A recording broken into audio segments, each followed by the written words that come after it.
We are glad that each and every one of you are here this morning. Thank you for investing your time with us. If you have a Bible, we're going to be in the book of Genesis this morning, Genesis chapter 11. There were two sisters who had what we can imagine to be an unexpected gift of a visitor in their house. They had this unexpected gift of a guest that shows up, and each of the two sisters take different courses of action as to what to do. One does the responsible thing. She is taking care of everything. She's getting food ready. She's getting the house ready. She's cleaning up. She's hiding the things that she doesn't want anyone to see. She's doing everything you're supposed to do. And then there's another sister who just leaves everything alone. Doesn't worry about food, doesn't worry about the house being a mess, doesn't worry about anything except the unexpected visitor that has shown up.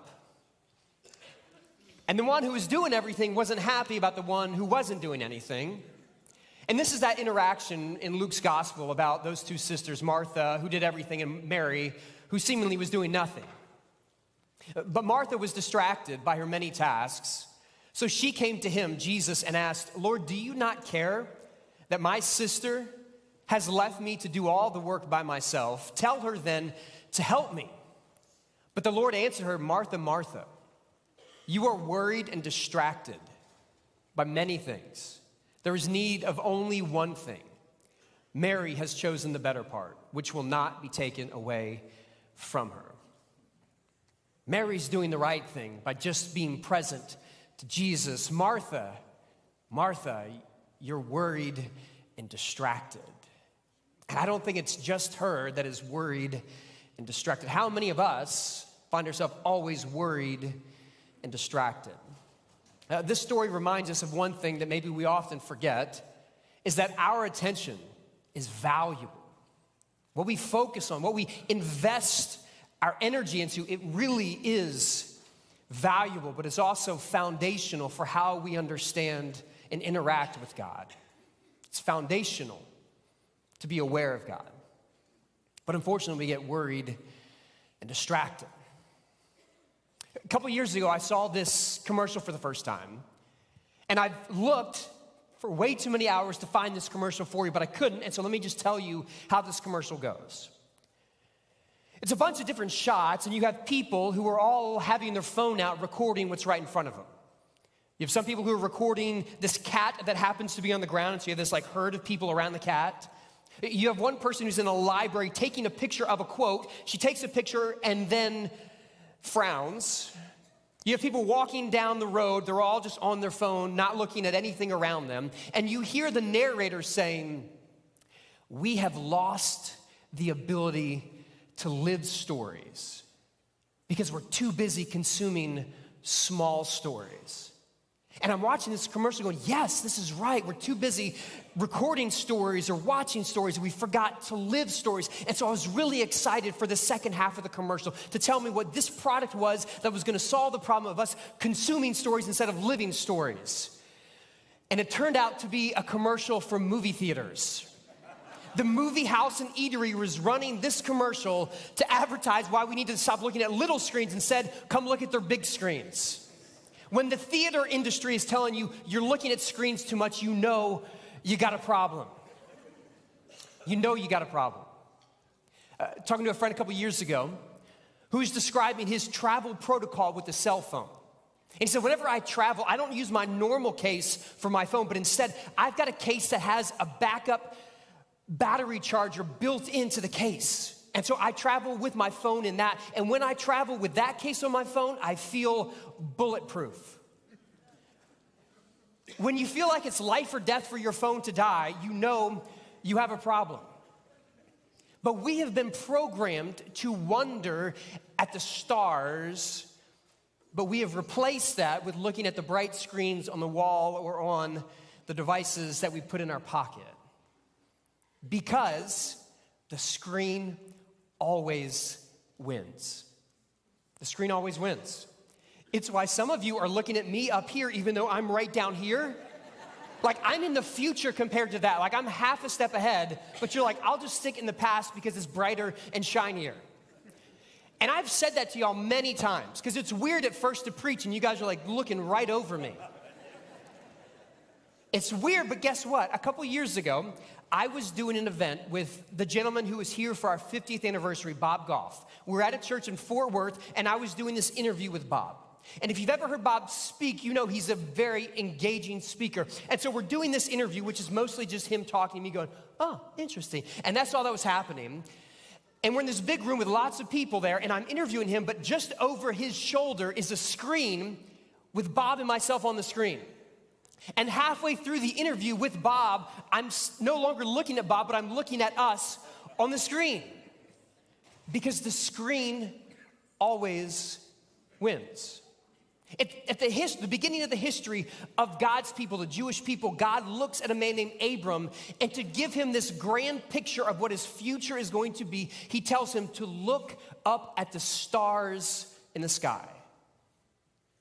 We have been hardwired to look at the grandeur of the stars, but we have been reduced to looking at the bright, shiny lights on a screen or on our phone. And you wonder why we're worried and distracted.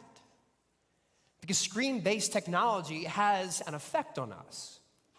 Now, when I say the word technology, one of the common definitions for the word technology is the application of scientific knowledge for practical purposes. Technology is the application of scientific knowledge for practical purposes, especially in industry. That's what technology often means. But what we usually mean by technology is something that was created after we were a teenager. Because no one's saying a piece of paper and a pencil is technology, even though it is the application of scientific knowledge for practical purposes like communicating our ideas with more people or for us to remember ideas. That is technology. And it'd be easy to say, oh, screens are bad and technology is bad, but it's not.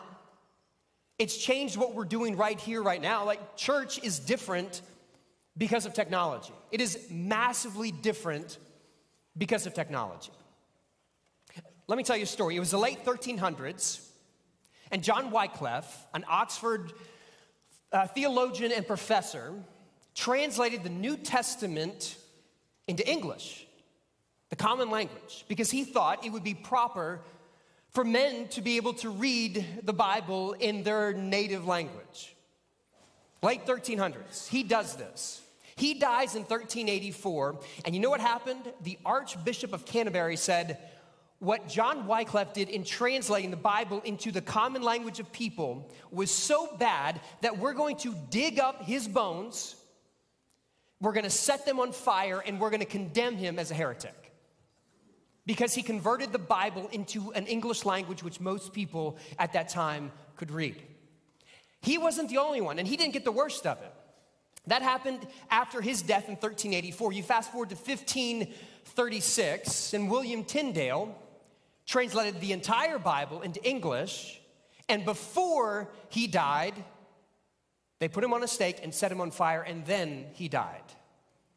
Because they didn't like the Bible being translated in the common language. This actually was one of the councils that happened in the 1200s that said no one may possess the books of the Old and New Testament in the Romance language.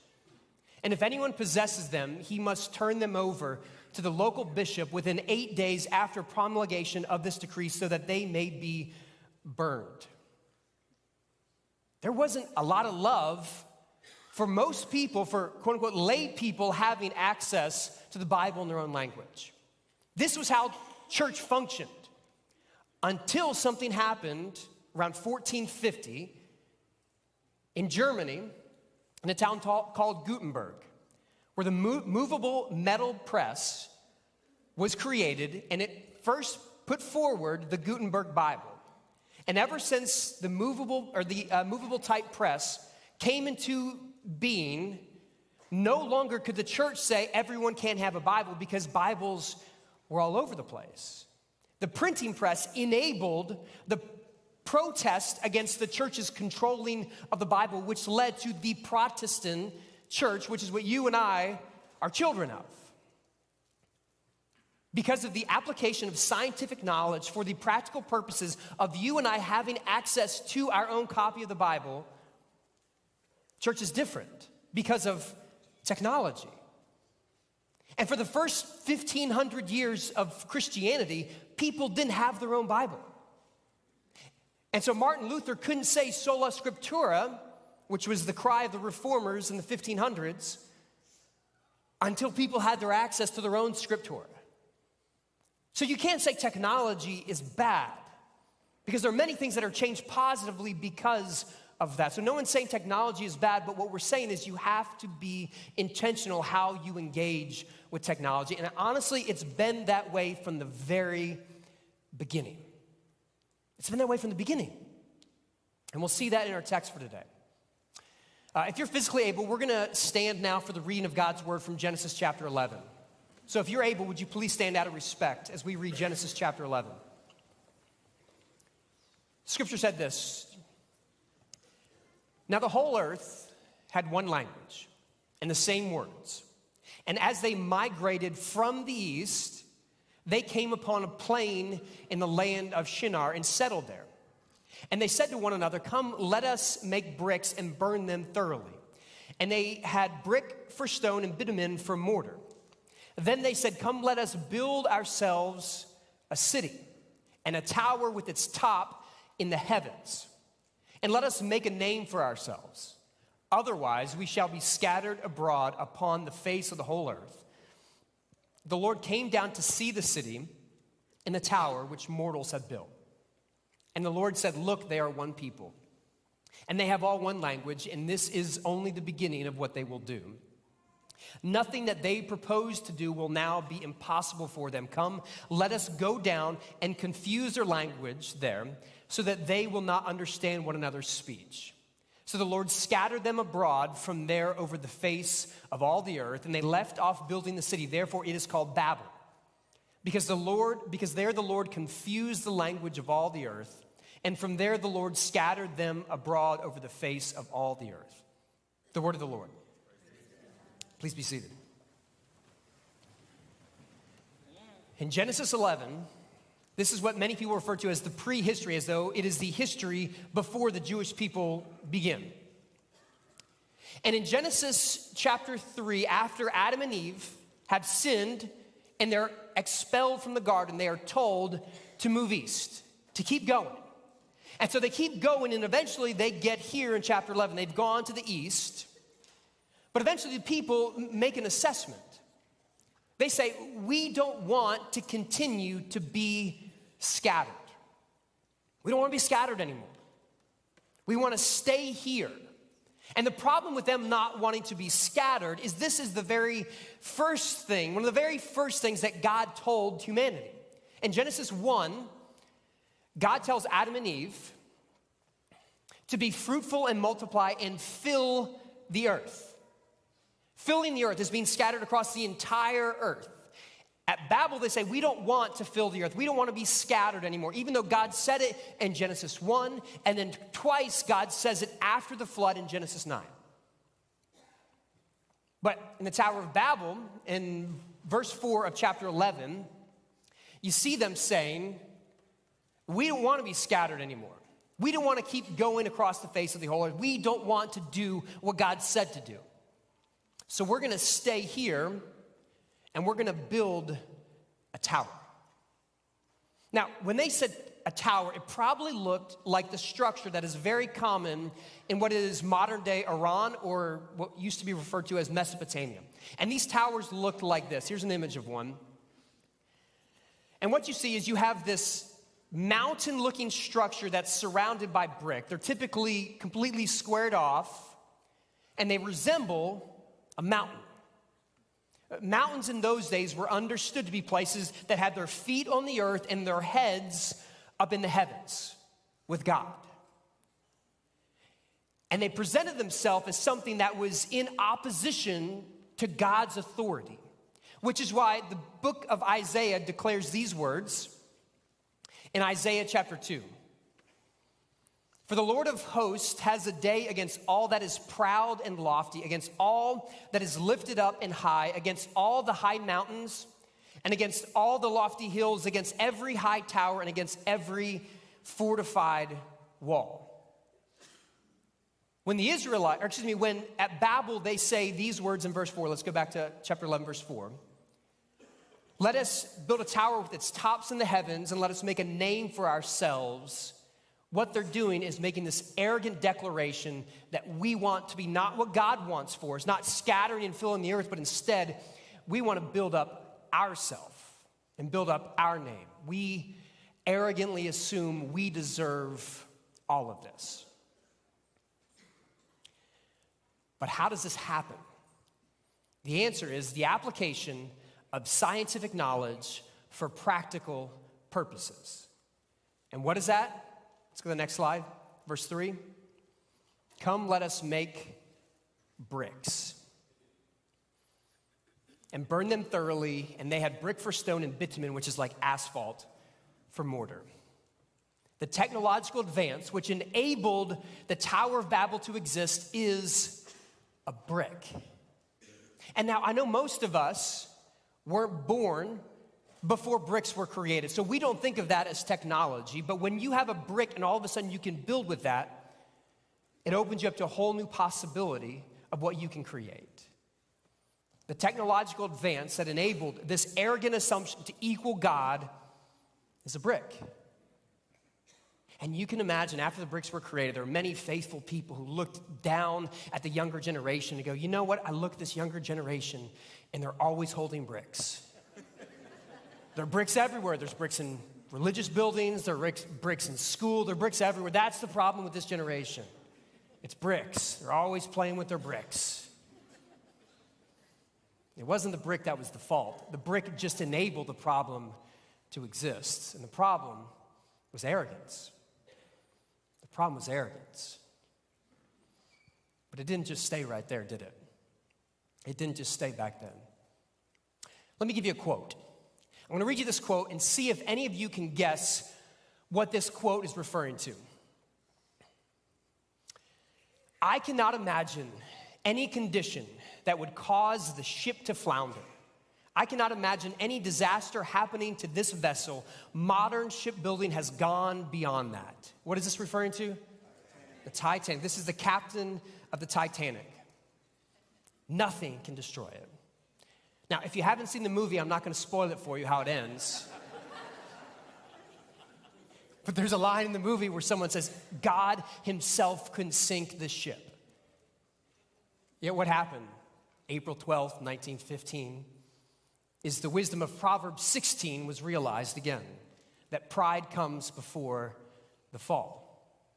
We can do anything we want, where our application of scientific knowledge has created such practical purpose for us that we are better, we've gotten things further along, we are doing great. But the problem is you never ask the real question. We ask the question, can we do this? But we don't ask the question, what can this do to us? In Genesis 11, the Tower of Babel, they decide we're going to build this structure because we have the application of scientific knowledge for practical purposes through the medium of bricks. But they don't ever ask, what can bricks become to us? What can bricks do to us? Genesis 11, the prehistory. Genesis 12, the Jewish people step on the scene. Abram's told, look at the stars of the sky. That's going to be all your descendants. Eventually, those descendants do what God called Abraham to do and to be a blessing to the world. So much so that they get to Egypt and they're a blessing and they save the world from a famine. Years pass and the Egyptians forget that the Israelites were a blessing and saved the day. And instead, they just see this group of growing people that are like the stars in the sky. And they decide, wait a minute, if they keep growing, they're going to subdue us. They're going to take our authority. And so they decide, we're going to subdue you and turn you into slaves. And what we're going to make you do as slaves is make bricks. The book of Exodus tells us this. That same day, Pharaoh commanded the taskmasters of the people as well as their supervisors, you shall no longer give the people straw to make bricks as before. Let them go and gather straw for themselves. But you shall require of them the same quantity of bricks as they have made previous. Do not diminish it, for they are lazy. That is why they cry, let us go and offer sacrifice to our God. The Jewish people say, let us no longer be worried and distracted about making bricks. Let us go worship God. But Pharaoh, who sets himself up like a deity, says, Nah, keep making bricks. And the very thing the Israelites are oppressed by is the thing that years before people created, thinking it was going to help get them ahead. There is a hubris that comes when you stop asking the right question. When you ask, should we make this? And we don't ask, what would this make of us? Now, I don't do any technological creating. That's not my thing. And so the question maybe I need to ask is, do I need to stop wondering if my wallet can afford this piece of technological advance? Don't just ask that question, but instead ask the question, can my soul be sustained with this piece of technological advancement? But we often don't ask the right question. And so we experience something you never would have imagined. Andy Crouch is an author who's written a couple books on technology. And if he wasn't taking his own advice, I would have scheduled him to come be here for this series, but he's on a sabbatical for half of the year. And so you get me instead. But he's written 3 great books. He wrote a book called The Tech-Wise Family. He wrote a book with his then teenage daughter, My Tech-Wise Life. And then his most recent book on the subject is entitled The Life You've Always Wanted. I'd highly encourage you to check out Andy Crouch and his books on this subject. If not, I'm just going to rip off all of his material in the series anyway. So, it is what it is. But he tells a story about a gentleman who worked for Newsweek. Before the pandemic, years ago, he got laid off. And after this guy named Dan Lyons got laid off from Newsweek, he took a job with a startup company. And it was one of those cool startup companies. It was laid back. We don't have any office hours. Like, you don't have to be here at a certain time. Honestly, you can work from wherever you want. Just get your work done. You know those companies. We're Austin. You guys all know those companies. And at first, Dan Lyons was very excited. He's no longer working at Newsweek. No longer had this routine schedule that he had to be here and do this and clock in and clock out. Didn't have any of that. And he was very excited. And then eventually all this freedom of you don't have to be at a certain place at a certain time, and you don't have to be doing your certain work all by yourself or all like this, turned into you never get to be home at a certain time, and you're never off at a certain time, and eventually it became what he described as a digital sweatshop. Because if you're always available to your work, it means you'll always be worried and distracted from the rest of your life. If you're always at the fingertips of your responsibilities for your vocation, then you're never at the fingertips of your Creator to be present and available to what God has for you. And we too often ask, can I afford to do this? Would this be fun to do? Would this be entertaining? Would this give me more possibilities? But we never ask, what is this actually doing to my soul? We arrogantly don't ask the right question. There's another voice that I encourage you to get to know on this subject of screen-based technology. His name is Tristan Harris. He used to work for Google. And one of the things that Tristan Harris would encourage you to think about is that it's not just your individual responsibility to push yourself away from your cell phone. It's not just your responsibility to step away from the screen, because it's bigger than that. He says we often are ignorant to the fact that there are thousands of very smart women and men whose sole responsibility is to keep you addicted to your screen, that are racing for what he calls the race to the very bottom of your brain. And we ignore the fact that there are thousands of people who are trying to get us to do this.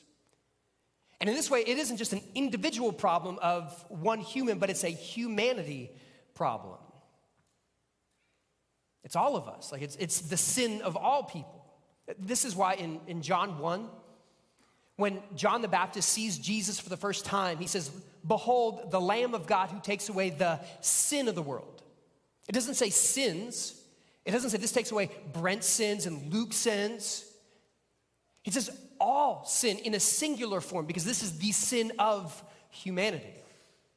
And so as much as we want to talk about the hubris of an individual, we need to talk about the hubris of all humanity and our inability to ask the important questions about technology. But I do think God has a response to how we engage with all technology. And it goes back to the bricks. When you have this battle in Egypt where you have Pharaoh and God, and Moses is the voice person, but it's God versus Pharaoh. God says, I want my people to go free so they can worship me. And eventually they do get to go free. It ends pretty well. For the Israelites, not so good for Pharaoh, like the Titanic, no spoilers, but it doesn't end well for them. They get to go into the wilderness, they get to be set free, and then God gives them the 10 Commandments. And the 10 Commandments, they start off by saying there should be no other God. You don't worship Pharaoh or me, you worship me. You don't take my name in vain. You don't say that you're a God-fearing person and don't live like it. You don't wear the name of God-fearing and not act like a God-fearing person. And then 3, you take Sabbath.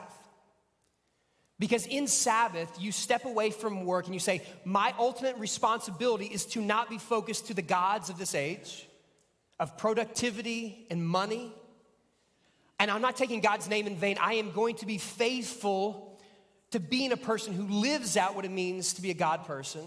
And the way you do that is Sabbath. You step away from all of this to be available to God. So you're no longer worried and distracted, but instead you're singularly focused on God. And honestly, people know this already. The people who are running the world of technology, they know this. It was January of 2010.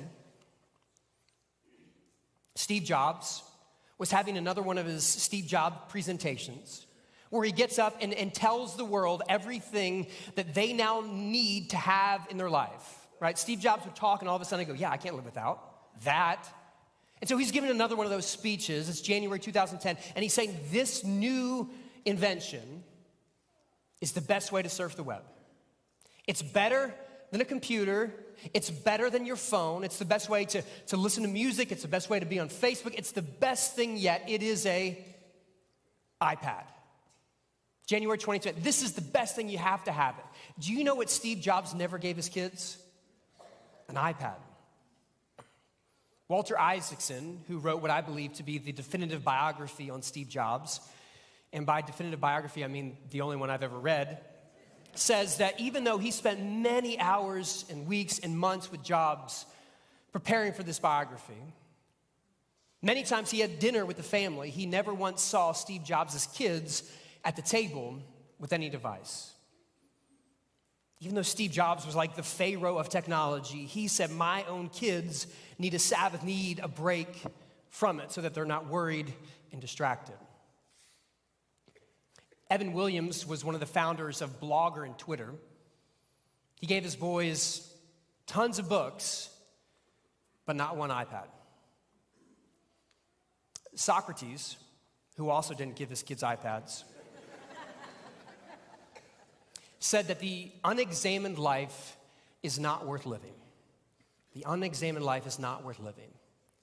And I'd argue often life doesn't feel like it's worth living to some of us because we don't examine it. We just let ourselves be worried and distracted because we never step away and withdraw from our life to be present to God so that we can reassess how we should live our life in Sabbath. So how many of you have ever seen those software update windows that pop up after you get a new update of your phone? And it says, do you accept all these terms? How many of you have seen those, right? You've seen those? How many of you have actually read one of those? None of us have, right? They're unexamined. We're like those windows. We say, yeah, I agree to it, but we never actually examine it. And I'd argue if we don't ever Sabbath and step away and act like Mary and to be present to Jesus, we end up with a life that doesn't feel like it's worth living. Because bricks are great tools, but they're a terrible master. And your screen, it's a great tool, but it's a terrible master. A lot of technology is a great tool, but it is a terrible master. You got to step away from it. The point is this: we're all going to have a master. The question is, are you obedient to a master that gives you life? Are you obedient to something that gives you peace and joy?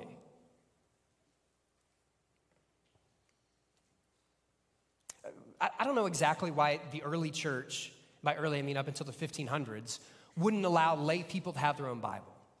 I'm a Protestant, so it really seems like a bad idea to me. But I imagine there probably was something good originally at the beginning of that. Maybe they didn't want people to take the Bible out of context or use it inappropriately. I don't know why. It doesn't make sense to me. But maybe like many of you, I look at that and go, it seems like a power play. It looks like they're trying to control things. And I'd argue that something's always going to control you. The question is it good for you or not? A couple years on Medscape, there was an article from the British Journal of Sports Medicine that did a meta-analysis over many of the studies about adolescents and pre-adolescents when it comes to the correlation between screen time and the risk for depression. And it was not good. Any use of screen time over 2 hours a day increased the risk for depression. If you were spending more than 2.5 hours a day on a screen, your risk for depression increased by 9%. If it was over 3 hours a day, your risk for depression increased 18%. If it was over 4 hours a day of screen time, your risk for depression increased 46%. And if it was over 5 hours a day of screen time, your risk for depression increased 80%. Equally, there was an association if you had less than an hour of screen time for a reduction of the risk of depression. Now, I'm not saying if you're struggling with a clinical depression, it's because you're on your screen too much. I'm saying your screen isn't good for you. I'm also not saying if you're dealing with depression to ignore conventional wisdom of healthcare professionals and just get rid of your phone. I'm not saying that either. Listen to your healthcare professionals. But here's what I am saying, especially young people. If this is all you hear from the series, remember this. One, my joke about bricks, that was really funny. But second, remember this. If you're ever sad and you're feeling depressed or you feel alone, your phone isn't your friend. Your phone's not your friend. And it might feel like it. It might feel like it makes you a little bit happier. It makes you feel like you're a little bit connected. But in the long term, it is not good for you. It is not your friend, especially when you're sad. Everyone's going to have a master. Everyone's going to have something that controls them. Pick someone that's life-giving. And this isn't just for young people, it's for all of us. And the point of the sermon isn't, screens are bad. The point is that Jesus is good. The point is that Martha and Mary were both there in front of the person that took one little Happy Meal of a couple pieces of bread and a couple pieces of fish, prayed and multiplied and turned it into a feast for thousands. But one person was so worried, I've got to do this to take care of everything. I've got to do all this to make sure the ends meet. And another person said, I've just got to be near this person because this person can do miracles. And sometimes we're so worried and distracted about our future and our past, about our health, about our finances, about our kids, about our parents, that we miss who Jesus is. And I would argue that Martha probably looked at Mary and said, Mary, you're so distracted by Jesus, you forget everything else that's going on. And that's kind of the point. If you are so focused on Jesus, you can be distracted from the world around you. You can be distracted by what's coming in the future. You can be distracted about what you're afraid of. You can be distracted from what you're trying to run away from because you are focused on the one thing that can give you life. And everything else can be ignored. The point is, every one of us is going to have a master. Choose one that's going to give you life. Choose one that's going to give you a future. Choose one that's going to give you joy, not argue. That's Jesus. And the reason Mary's the example for every one of us is because she did the one thing that couldn't be taken away from her. And that's focus on the right person.